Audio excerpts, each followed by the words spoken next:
3 million people watched Daniel Crawford's tearful apology video. They called him brave, vulnerable, a man taking accountability. But nobody noticed the woman who never responded, the one who stayed silent while the world praised him. I'm that woman. And silence? Silence was my revenge. Before I tell you how I made a man destroy himself with his own words, hit that subscribe button. You'll want to remember this story. Trust me. My name is Catherine Brennan, though everyone used to call me Cat. 7 years ago, I walked into a gallery opening in Soho, wearing a dress I couldn't afford, and carrying a portfolio of photographs I was too afraid to show anyone. That's where I met Daniel Crawford. He was already somebody back then, a rising celebrity photographer whose work had just been featured in Harper's Bazaar. He had this way of looking at you that made you feel like you were the only person in the room. God, I was so young, so stupid. We talked about light and shadow, about capturing moments that felt alive. He asked to see my portfolio, and I remember my hands shaking as I opened it. He looked through every single photograph, slowly, deliberately. Then he said something I'll never forget. You don't just take pictures, Cat. You understand souls. 3 months later, I was his assistant. 6 months after that, I was sharing his bed. A year later, I was his wife. And our wedding was featured in a 4-page spread in Vogue. Everyone thought we were perfect, the artistic power couple. He was the visionary genius with the camera, and I was the brilliant mind behind the business. Except that's not how he told the story. In interviews, I was always just his wife, or Daniel's better half. My contributions disappeared. The concepts I developed, the clients I landed, the lighting techniques I perfected, they all became his vision, his genius, his empire. I told myself it didn't matter. We were a team, right? His success was our success. But here's the thing about watching yourself disappear. It happens so slowly, you don't notice until you're already gone. Plans got canceled. Date nights became important meetings. He'd come home smelling like perfume that wasn't mine, and I'd convince myself it was just the models he photographed all day. Friends stopped calling me back, and I later learned why. He'd been telling people I was controlling, that I was holding him back creatively. The man I loved was erasing me in every way possible, and I was helping him do it. I found out about the affairs on a Tuesday. Isn't it always something mundane? I was looking for a client's contact information on his laptop, and there they were, messages that made my stomach turn.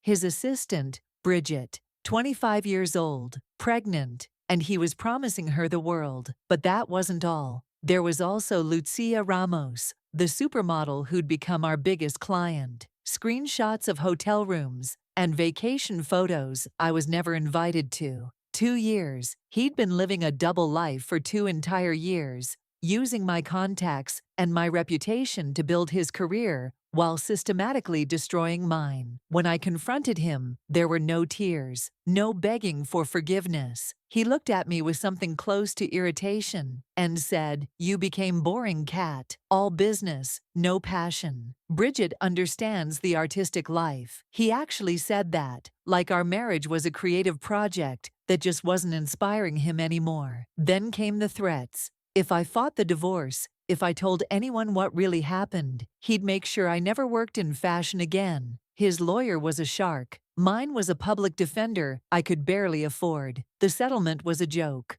I walked away with almost nothing while he kept the studio, the clients, the apartment we'd built together, and the reputation I'd helped him create. The industry sided with him immediately. Of course they did. He was the talent. I was just the wife who couldn't handle her husband's success. People I'd considered friends started avoiding my calls. Magazine editors who'd once praised my eye for composition suddenly didn't remember my name. Daniel moved on like I'd never existed, and everyone let him. Here's where everyone expected me to fall apart, to do the scorned woman thing, write a tell-all, give tearful interviews, blast him on social media. My mother begged me to defend myself. My best friend Lauren, kept sending me links to platforms where I could share my story. But I did something nobody expected. I disappeared, deleted my social media, declined every interview request, moved to a small apartment in Brooklyn, and got a job at a tiny art gallery in Williamsburg. People thought I was broken, ashamed, hiding. They had no idea I was hunting. While I stayed quiet, Daniel's career exploded. He landed representation with one of the biggest agencies in New York, got a Netflix documentary about his artistic journey that painted him as this misunderstood genius who'd overcome a difficult divorce. He got engaged to Bridget in a sunset proposal that went viral. Started a podcast about authentic masculinity and personal growth. Every interview included some version of the same story. His ex-wife had been controlling, suffocating his creativity, and leaving her had freed him to become his true self. 3 million followers ate it up. He became the poster boy for men who reinvent themselves. I watched all of it, every interview, every post, every lie, and I took notes. What Daniel didn't know was that during my year of silence, I'd been extremely busy. I reached out to every young artist whose work looked suspiciously similar to Daniel's breakthrough pieces. I connected with women who'd worked with him and had their own stories of manipulation and stolen credit. I hired a financial investigator, using what little savings I had left. We found everything: inflated expenses, money skimmed from client accounts, contracts signed under false pretenses. I documented every plagiarized concept, every stolen idea, every copyright violation. I built a case that could end him, but I didn't release it. Not yet. I wanted him to feel safe first. I wanted him to believe he'd won. Then his life started crumbling on its own. Bridget left him 6 months after their daughter was born. The custody battle got ugly, and suddenly, his authentic masculinity looked a lot like manipulation and control. Lucia Ramos sued him for breach of contract after a very personal dispute went public. 3 more women came forward with stories that sounded disturbingly familiar to mine. His assistant leaked emails showing he'd been plagiarizing concepts from emerging photographers for years. Then the IRS came knocking about those financial irregularities. His team went into crisis mode, and that's when he posted the apology video. 15 minutes of perfectly staged remorse, tearful confessions in soft lighting. I was a broken man who hurt people I loved. I take full responsibility for my actions. And then the moment clearly designed to go viral. Catherine, if you're watching this, I'm sorry. You deserved better than what I gave you. You deserved the truth, and you deserved respect. I hope one day you can forgive me. The media lost their minds. Think pieces about men doing the work flooded the internet. A masterclass in accountability, read one headline. Why Daniel Crawford's apology matters, read another. 3 million views in 48 hours. Suddenly, he wasn't the bad guy anymore. He was the brave man admitting his mistakes. The morning shows wanted him. Brands started reaching out again. He was getting a redemption arc in real time. And everyone wanted to know, what would I say? The interview requests came flooding back. Morning shows wanted me to sit across from him and have a healing conversation on national television. Publishers offered 6-figure book deals for my side of the story. A streaming service wanted to option my life for a limited series. Everyone wanted to hear the ex-wife speak. They wanted tears. They wanted forgiveness or rage.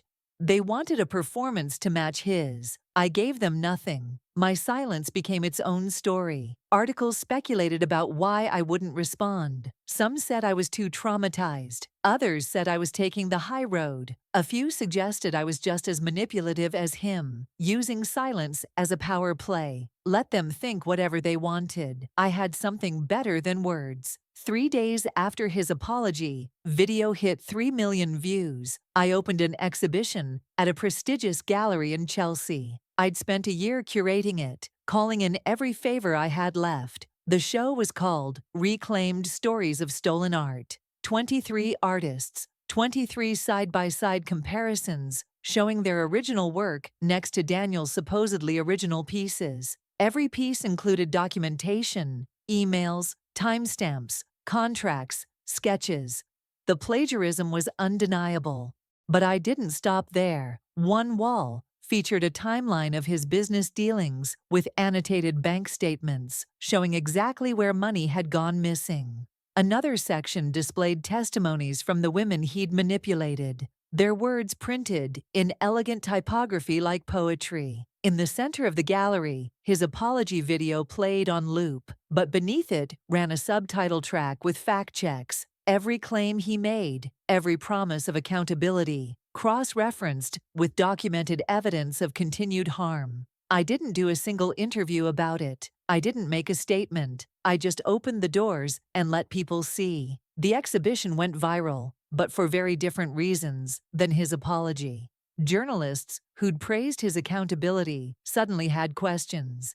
His apology video transformed from a redemption story into evidence of manipulation. Because that's what it was, another performance, another con. Saying sorry means nothing when the proof shows you never stopped hurting people. Major clients dropped him within hours. The criminal investigation accelerated. Netflix not only canceled his documentary, but issued a statement about being deceived. His podcast was pulled from every platform. The redemption arc collapsed spectacularly. The best part, I still never said his name in public, never gave an interview, never released a statement. I let the art speak. I let his victims speak. I let the evidence speak. My silence wasn't weakness or defeat. It was strategy. While everyone debated whether his apology was genuine, I was building a case that made the question irrelevant. Daniel lost everything over the next 6 months. His career, his reputation, his money. He's facing criminal charges for fraud. The man who built an empire on stolen ideas and manipulated narratives got buried by the truth he tried so hard to hide. And his apology video, it's now used in media literacy classes as an example of performative accountability. 3 million people watched him lie. 3 million people almost believed him. But I knew better, and I made sure everyone else did too. You want to know where I am now? Running a successful gallery that exclusively represents emerging artists. I make sure they keep the rights to their work. I make sure they get credited. I make sure they don't get erased. Bridget and I are actually friends now. Turns out, we had more in common than just Daniel. The women from the exhibition have built a support network. We're all doing better than fine. Daniel calls sometimes. Block number, but I recognize the pattern. He never leaves messages anymore. What could he possibly say? His apology got 3 million views, but it couldn't save him because it wasn't real. Real accountability isn't a viral video with perfect lighting. It's changed behavior. It's making actual amends. It's facing the consequences of your actions instead of trying to narrativize your way out of them. The world wanted me to respond to his apology with words. They wanted drama, confrontation, a climactic showdown. Instead, I responded with silence and let my actions speak. I built something beautiful from the ruins of what he destroyed.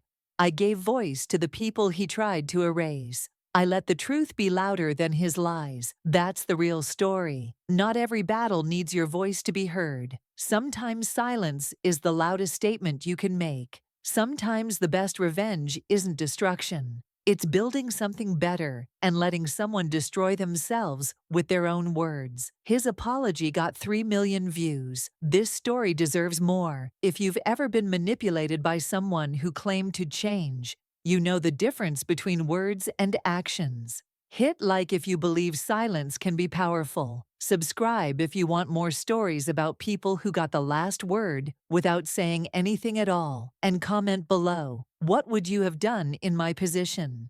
Remember this, the loudest statement isn't always spoken. Sometimes it's the one you never make. Sometimes the most powerful response is watching someone's lies collapse under the weight of truth while you build something they can never touch. Daniel wanted my forgiveness. I gave him something better. I gave him exactly what he deserved, and I never had to say a word.